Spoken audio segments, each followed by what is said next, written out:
बिस्मिल्लाहिर्रहमानिर्रहीम। Universal farmer channel में खुश आमदीद।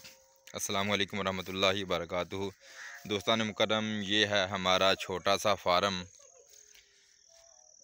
ज़रई मॉडल फार्म है। इसमें हमने अपने बागात के अंदर कुछ पौधे लगाए हुए हैं बैठने के लिए। यहाँ पे घास वगैरह लगाया हुआ है और ये देखिए फूल फल हैं, पौधे हैं और ये अमरूदों का बाग है।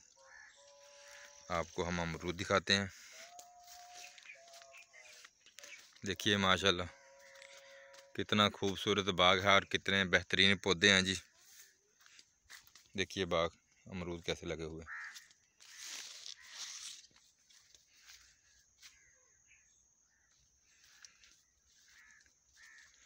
माशाल्लाह बहुत बेहतरीन वैरायटी है जी अमरूद।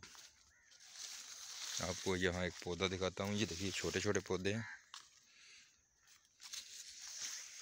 बहुत प्यारे अमरूद लगे हुए हैं। ये देखिए जी।